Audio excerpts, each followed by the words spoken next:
Hello and welcome to Supposedly Fun. My name is Greg and I'm here today to talk about the winners of the Women's Prize for Fiction 2024. That's right, winners, because there are two categories. This year they added the nonfiction category. So I will be talking about the winners of the Women's Prize for Nonfiction, the inaugural winner, and the winner of the Women's Prize for Fiction. Before I begin, just a quick note. Teddy has fallen asleep on this chair behind me and is just generally being adorable. I've been trying to get him to nap on this chair for what feels like ages, and he has not taken the bait. Today he did. So he's asleep on this chair and he is snoring. So if you hear a dog snoring, it's him just being adorable right back there. Anyway, I will put timestamps down below. If you're only interested in one category of the Women's Prize, I'll talk about the nonfiction first. So I'll put a timestamp down below if you'd rather jump to the discussion of the fiction category. In the beginning, I'm probably just going to mention both of the winners, and then we'll talk about the categories specifically. So the winner of the nonfiction prize, again, the inaugural winner of the nonfiction prize, was Naomi Klein for Doppelganger. And I feel a little bit smarmy because this was the book that I had predicted would win in my last Friday Reads video. It's kind of an informal prediction, but I'm still going to, give myself a thumbs up on that one. The winner for the fiction prize was Brotherless Night by Vivi Ganeshananthan. And let's start talking about these a little more individually. And again, we're going to start with the nonfiction prize. So again, the winner was Doppelganger by Naomi Klein. And I think the Women's Prize did a really excellent job launching the nonfiction category this year. They had a very interesting long list for the nonfiction prize with a lot of varied titles and stories about very different things. And it really made the case for why it was a solid addition to the Women's Prize to add this nonfiction category. And then the shortlist also is just so interesting. There are a lot of fascinating books and stories on here. It's also a sort of case study in how interesting it is that publishing dates can be very different in the United States and in the UK, because the eligibility criteria is based on when a book was published in the UK, which means that although All That She Carried by Tia Miles was published several years ago and won the National Book Award for nonfiction, I want to say in 2021 or 2022, it was now a finalist for the Women's Prize for Nonfiction because it still fit the eligibility window over there. It's just kind of an interesting thing. But point just being, I really feel like the Women's Prize knocked it out of the park by making a case for why adding a prize for women who write nonfiction books was a smart move and a necessary move. And I'm so glad that they did. I haven't read any of the nonfiction books. I am actually really interested in several of them. And I've mentioned in my shortlist, I'll have my shortlist reactions to both categories in the description box down below if you'd like to hear a little bit more about the books that made the shortlist. I'll mention them briefly, but I had mentioned that I have been very interested in reading Doppelganger, but because it so heavily deals with, maybe I should do the description of the book first, but because it so heavily deals with the radicalization of parts of American politics, and because this is an election year in the United States, I have been so stressed out about this topic that I don't feel like I could read Doppelganger right now. I admit I'm in sort of like a happy medium period right now. So maybe if I'm still in that happy medium period with my anxiety, I will be able to read Doppelganger before things really start to pick up as we head into the final days of the election in the United States. But part of what's making me feel better about it right now was actually Naomi Klein's speech that she gave, which, ignore my calendar, which very heavily dealt with the power of words. And she mentioned how she had felt a little bit futile about whether or not words could have any meaning when she started writing this book. And now the process of writing the book, finishing the book, and this journey of getting to know other writers who have been part of the shortlist and all of that has given her belief in the power of words and the ability to do something as well.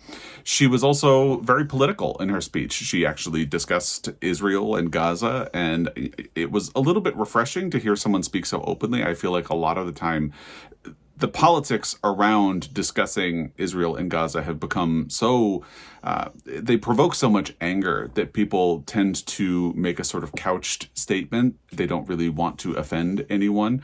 So it was almost refreshing, not almost, it was refreshing to hear someone speak so openly on the topic and so passionately about the topic. And I applaud her for doing so. So before we get too far down the road, let's actually talk about what doppelganger is if you are unfamiliar. When Naomi Klein discovered that a woman who shared her first name but had radically different, harmful views was getting chronically mistaken for her, it seemed too ridiculous to take seriously. Then suddenly it wasn't. She started to find herself grappling with a distorted sense of reality, becoming obsessed with reading the threats on social media, the endless scrolling insults from the followers of her doppelganger. Why had her shadowy other gone down such an extreme path? Why was identity all we have to meet the world? So unstable. To find out, Klein decided to follow her double into a bizarre, uncanny mirror world, one of conspiracy theories, anti-vaxxers, and demagogue hucksters, where soft-focus wellness influencers make common cause with fire-breathing far-right propagandists, all in the name of protecting the children. In doing so, she lifts the lid on our own culture during this surreal moment in history as we turn ourselves into polished virtual brands, publicly shame our enemies, watch as deep fakes proliferate and whole nations flip from democracy to something far more sinister. This is a book for our age and for all of us, a deadly serious dark comedy which invites us to view our reflections in the looking glass.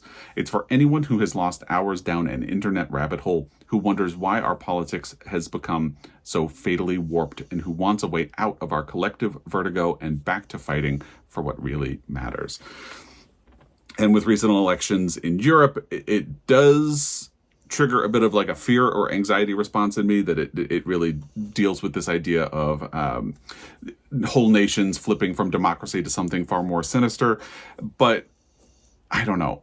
I am feeling like right now I might be able to engage with this book and not just stress myself out. And people have commented to say that they have managed to read Doppelganger and not come away with a sense of anxiety. And maybe that comes down to that last part of the description of the book, where it says it's for people who want a way out of our collective vertigo and back to fighting for what really matters. I think fighting for what really matters has gotten exhausting in recent years.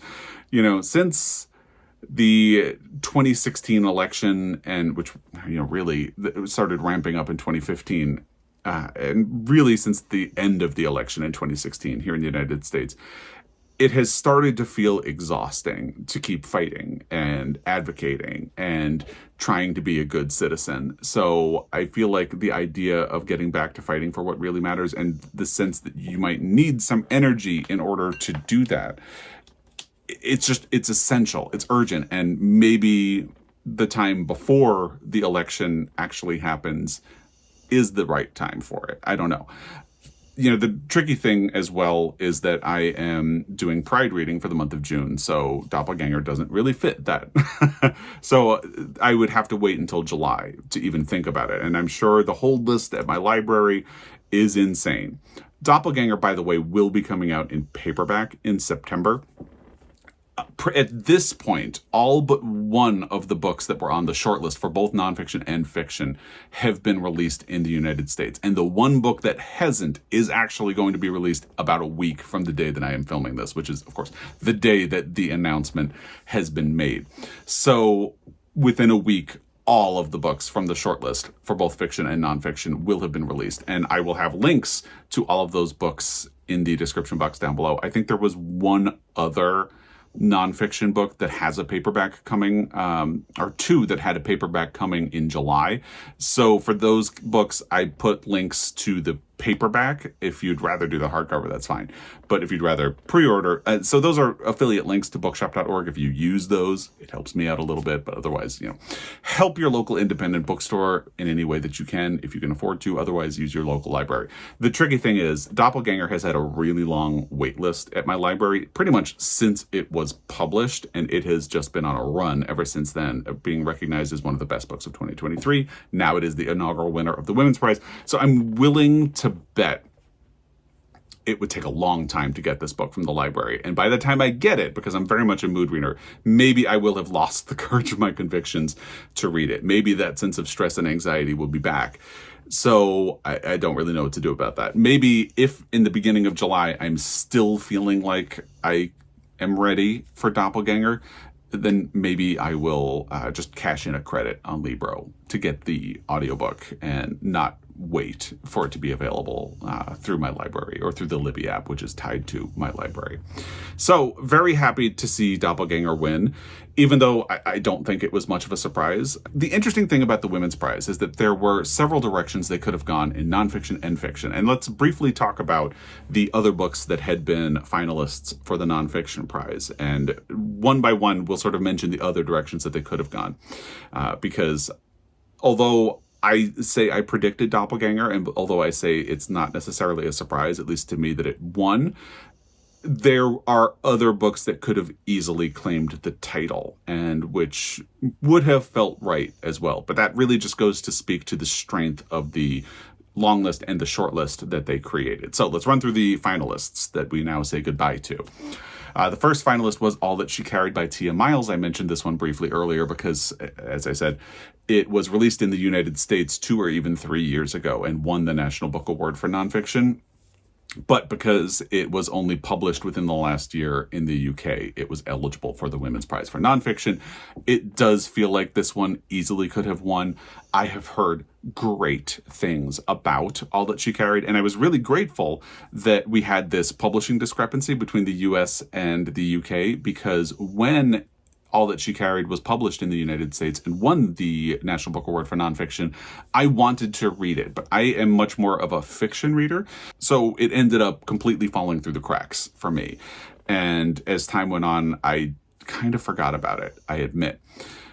So it ending up on the short list, and even when it ended up on the long list, really reminded me of All That She Carried and how much I wanted to read it. And I've been so glad that I've heard so many good things about it. The problem is I just read so much more fiction than I do nonfiction, but I would really like to read All That She Carried. And again, I feel like it could have easily been a winner. But here we are. The next finalist was Code Dependent by Madhumita Murgia.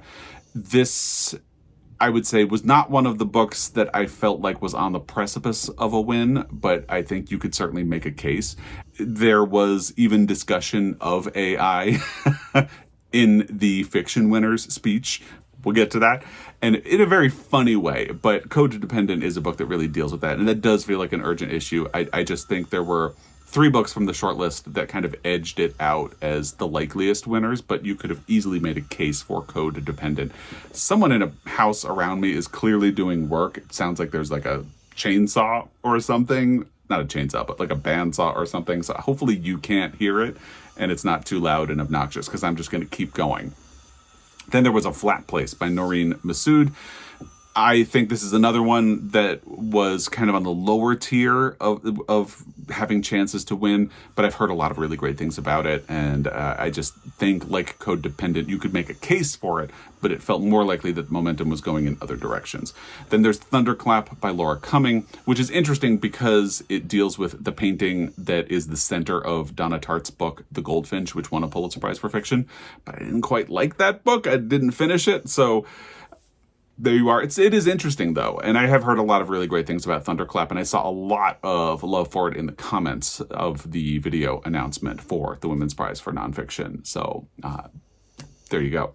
The other book, along with Doppelganger and All That She Carried, that I feel like was a heavy contender for the win was How to Save Babylon by Safia Sinclair, which is another book I would really like to catch up to, probably on audio. Although I just recently got a comment from someone who said that they really didn't like the audio, but most people have said that they really liked the audio for How to Save Babylon. I feel like that's another book that really felt like you could make a very solid case for it as a winner of the Women's Prize for nonfiction, but Doppelganger just, to me at least, felt like the likeliest winner, and that is the way it ended up being. So congratulations to Doppelganger.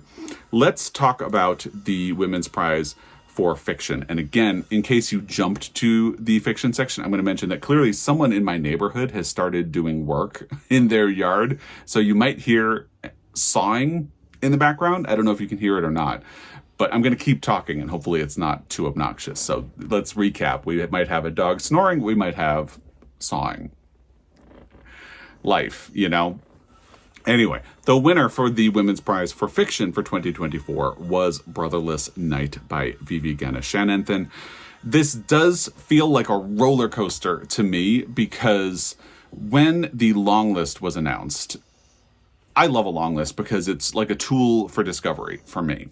And the book that immediately got the most positive feedback from the long list was Brotherless Night by Vivi Ganeshananthan. And based on that, it immediately felt like, well, that's the book that's going to win, clearly, just based on the enthusiasm that people had for it when it was announced as part of the long list. And then by the time they announced the short list, things were completely different. The tone of the comments that I got on my shortlist reaction, which will again be linked down below, were very different. It felt like the tide had almost started to turn against Brotherless Night. I got a lot of comments from people who had not enjoyed Brotherless Night, and enthusiasm definitely moved to other books. Let's cover the shortlist quickly before we get into that, and that way I can kind of talk about where the enthusiasm had moved to.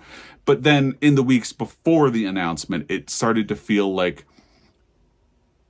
when I said it feels like enthusiasm moved in other directions, there were a lot of defenders of Brotherless Night saying, I would love to see it as a winner. So it felt like we started on a high with Brotherless Night, and then it ebbed as people discovered other books on the long list and then the short list, and then it started to come back up, and now it emerged as the winner. What a roller coaster. So the other finalists were The Wren by Anne Enright, which was another book that got a lot of positive comments when the long list was announced. And I think because Anne Enright is such a known entity, people started to quickly move away from her and gravitate towards some of the other authors on the list.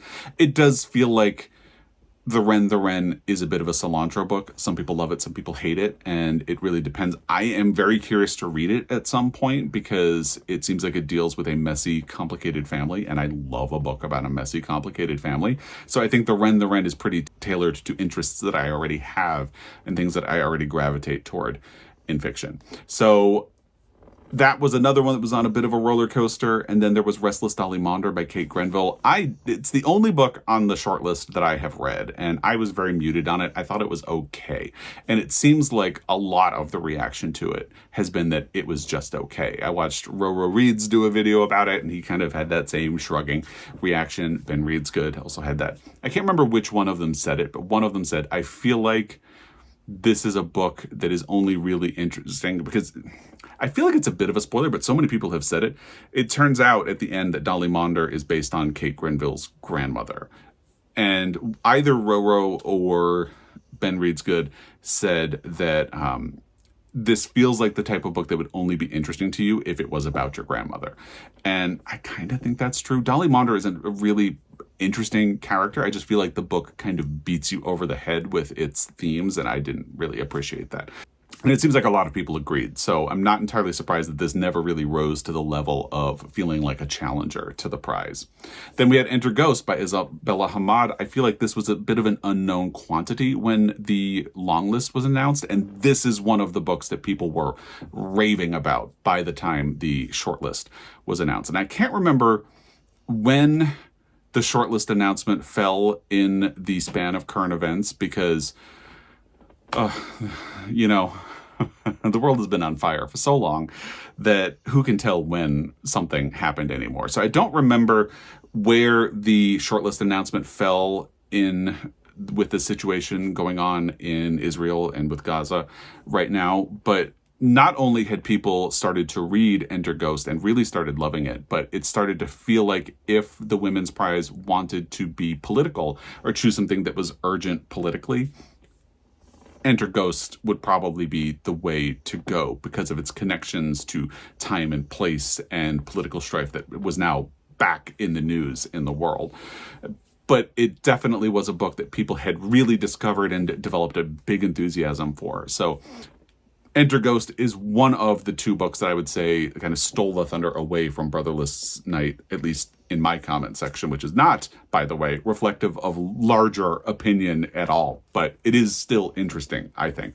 The other one was Soldier Sailor by Claire Kilroy, which was another book that it didn't feel quite unknown. It had definitely been out there in the UK and people had talked about it, but it was only recently published in the United States. And for that reason, it felt like this sort of intangible thing that some other people were talking about. But, by the time the shortlist was announced, I hadn't heard too much about Soldier Sailor, but hoo boy, in the weeks since, there's been palpable enthusiasm for it.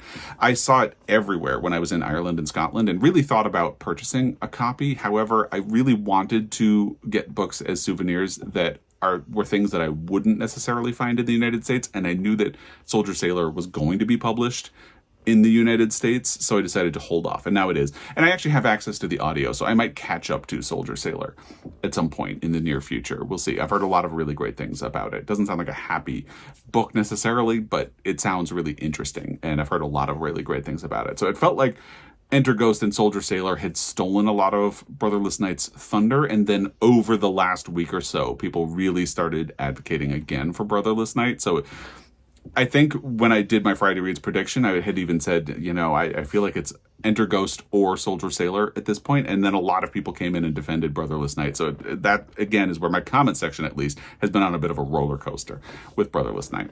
And then the final finalist was River East, River West by Aubrey Lescure. And that one has been a little bit more muted compared to the other ones. Restless Dolly Maunder, I think...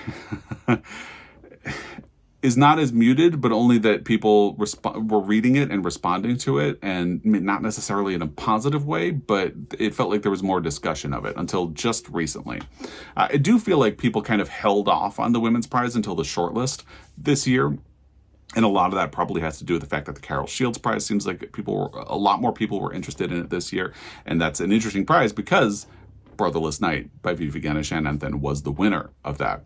And I feel like also with the addition of the Nonfiction Prize and the fact that they're timed so that the winners were announced on the same day, but the long lists and short lists were sort of dragged out. But so you had a short runway to read everything. So I think people sort of divided their attention among different prizes and categories this year in ways that they haven't. So it feels like River East, River West is something that really benefited from being on the shortlist because it feels like a lot of people sort of caught up to it over recent weeks.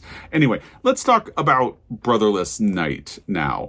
And they have a very short description of it on their website, which is 16-year-old Sashi wants to become a doctor. But over the next decade, as a vicious civil war subsumes Sri Lanka, her dream takes her on a different path. As she watches those around her, including her 4 beloved brothers and their best friend, get swept up in violent political ideologies and their consequences. She must ask herself, is it possible for anyone to move through life without doing harm? Which is a really interesting question, and I would like to catch up to this book at some point. I've had a weird 2024 because I got a very slow start to my reading, and then I was reading Irish books so I could go to Ireland and Scotland, and then now I'm doing my Pride reading, and it feels like the second half of 2024 is where I'm going to try to catch up to a lot of these books. And it's also going to be tough because a lot of new books are going to be coming out. There are a lot of books coming out in the last part of 2024 that sound fascinating. So it's going to be busy. I don't know what I'm going to actually get to, but I would really like to catch up to Brotherless Night. And Vivi Ganeshan had a really delightful speech that was very funny. And that was also refreshing. So we had 2 different kinds of speeches, very different kinds of speeches from the winners. Naomi Klein's was much more political and sort of inspiring, and Vivi Ganeshananthan's was just really funny and kind of self-deprecating, and I found that to be very delightful. She talked about how long, she stressed several times how long it had taken her to write this book, and then mentioned that she had been writing it since, I think, 2024? 2004. So she said that in the United States, Brotherless Night would be old enough to vote, which I thought we got a big laugh, and it was very funny. She also talked about how she thanked her brother and basically said, "You're welcome" for all of the Brotherless Night jokes that he has been able to make at her expense recently, and just very funny, very delightful, a lot of personality, and it's always fun to see. So I am looking forward to catching up to this book, and I just don't know when that will be. But she gave a very funny speech, and that is something that is always appreciated. I forgot to mention the little blurbs from the judges that they had on each of these pages. So really quickly, the one for Doppelganger is such a clever book because Klein takes what on the face of it is a simple idea of having a double, someone who is frequently thought of as her, but then expands this to construct a dark comedy of a rather terrifying mirror image world. And then the one for Brotherless Night is visceral, historical, emotional. It is 300 pages of must-read prose. And I think what's also interesting is that I and many other people had sort of wondered if Brotherless Night winning the Carol Shields Prize for fiction would impact its chances with the Women's Prize. And I think the Women's Prize in particular is turning out to be a major literary prize that isn't very concerned about whether or not one of its finalists has fingerprints from another prize on it. And I find that refreshing. I know there are a lot of people who feel like, well, this has already had its time. It's gotten the attention, it's gotten a prize. Let's focus on something else. And I understand that. It came up a lot last year because last year's winner of the Women's Prize, Demon Copperhead by Barbara Kingsolver, had already won the Pulitzer Prize when the Women's Prize was announced. So I was thrilled, but a lot of people kind of said, it's just exhausting. This has already won.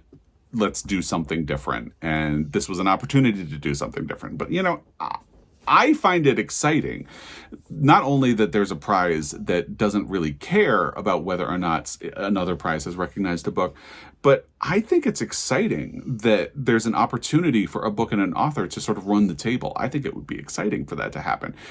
Last year, Demon Copperhead won the Pulitzer, then it won the Women's Prize. I thought it would have been thrilling for it to be on the long list for the Booker Prize, and then it wasn't. And it starts to feel like things like that are deliberate. Like, all right, that's had its moment in the sun. We need to move in a different direction. But why? I think the idea that a book could win multiple major literary prizes is huge. How exciting. And I haven't even read Brotherless Night, but I'm so excited for it and for Vivi Ganeshananthan that she has now won 2 major literary prizes. And we'll see. I mean, who knows? Maybe there will be more. I don't know. But I find that to be very exciting. And I'm glad, in a way, that the Women's Prize didn't consider that they should take this opportunity to reward something else or someone else. Because, well, for one thing, we got a really delightful speech from Vivi Ganeshananthan that we otherwise would not have gotten. And who knows what the other authors would have said had they won. I just find it exciting. I think it's nice to see a book succeed, and maybe I wouldn't say that if it was, a book that I liked less or one that I had read and not liked, because how do you not like something you haven't read? But anyway, I found that to be a little bit delightful. I don't have a video reaction to the winner of the Carol Shields Prize because I was out of the country when it was announced. I do have a video about the shortlist, and I will link that in the description box down below, just if you want a whole lot more Brotherless Night by Vivi Ganeshananthan. So I think that's everything for the Women's Prize for 2024. We're heading into a whole new phase of book awards. The first half of 2024 has been taken up with the Carol Shields Prize, both of the divisions of the Women's Prize and the International Booker, and all of that fun stuff and much more. They also just announced the Lambda prizes and Lambda literary prizes, and but now we're heading into the second half of this. We will be getting the Booker Prize long list in July at some point. They haven't announced a date. We'll be getting the National Book Award long list at some point over the summer. I have not looked up when the date is, but I anticipate it will probably be coming soon, and I'll be doing reactions to that, of course.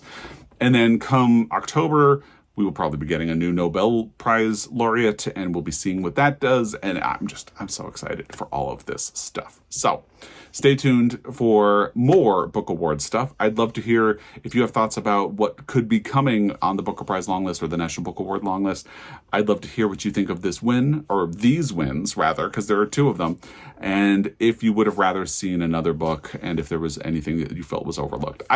Someone pointed out to me that Cy Montgomery could have been on the nonfiction list this year for her book of Time and Turtles, which I found absolutely beautiful, and I would have loved to see that in the mix. But oh well. So let me know what you think of the Women's Prize 2024 for fiction or nonfiction in the comment section down below. As always, I really appreciate your time, and I will be back. Until next time, happy reading.